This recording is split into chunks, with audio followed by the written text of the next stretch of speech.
जय हिंद, नमस्कार। आप देख रहे हैं डीएनआई टुडे। खबर लखीमपुर खीरी से।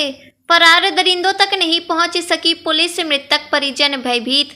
लखीमपुर खीरी के तिकुनिया थाना अंतर्गत 4 दिन पूर्व एक बालिका की हत्या आरोपित फरार दरिंदे पुलिस के हाथ 5वें दिन भी नहीं लग सके।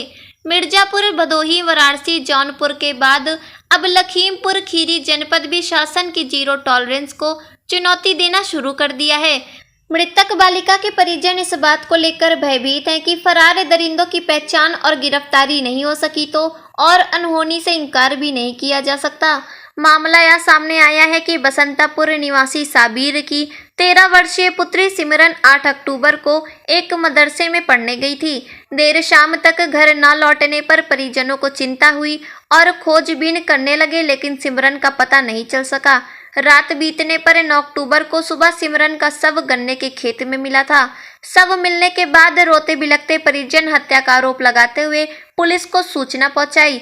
दल बल के साथ पुलिस ने पंचनामा कर शव को पोस्टमार्टम के लिए भेज दिया। गन्ने के खेत में मिले शव को देखकर लोगों में बातें सामने आ रही थी कि सिमरन की शरीर पर चोट, मुंह पर मिट्टी संकेत दे रहे थे कि रेप कर राज छिपाने के लिए दरिंदे हत्या कर भाग निकले होंगे। एसपी जी गणेश प्रसाद साहा ने कहा कि मृतक परिजनों की तहरीर पर संयुक्त पुलिस टीम दरिंदों पर शिकंजा करने में देर नहीं करेगी। लखीमपुर खीरी से यूपी हेड राजेश तिवारी के साथ रिपोर्टर वैष्णवी शुक्ला की रिपोर्ट। को एक बच्ची की मिसिंग की सूचना थाना तिकोनिया में रजिस्टर की गई थी और अगले ही दिन उसकी डेड बॉडी गन्ने के खेत में मिली। पुलिस द्वारा वैधानिक कार्रवाई करते हुए मुकदमा पंजीकृत किया गया और कई टीमें लगाई गई इसके अनावरण के लिए। एक सद्दाम नाम का व्यक्ति जो उसी गांव में पड़ोस में रहने वाला था, उन्होंने जब बच्ची मदरसा से पढ़ के आ रही थी, क्योंकि बच्ची उसे जानती थी, तो इस विश्वास से उसने बच्ची को गन्ने के खेत की तरफ बुला लिया। बच्ची चली गई और उसके बाद उसने उसे जबरन गन्ने के खेत में अंदर ले गया। बच्ची को जब आवाज़ हुआ कि उसके साथ कुछ गलत होने जा रहा है तो उन्होंने विरोध किया और वो चिल्लाने लगी। इसी डर से कि ये बात बाहर ना चल जाए, सद्दाम ने उसे पटक के गिरा दिया और गले दबा के उसकी हत्या कर दी और मौके से फरार हो गया। पुलिस द्वारा कार्रवाई करते हुए मुठभेड़ में से पकड़ लिया गया है।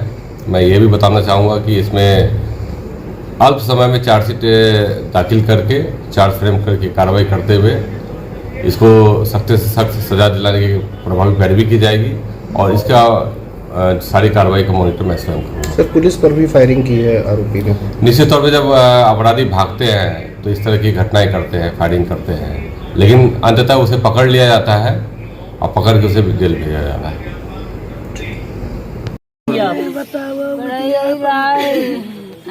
किस स्कूल में पढ़ती है?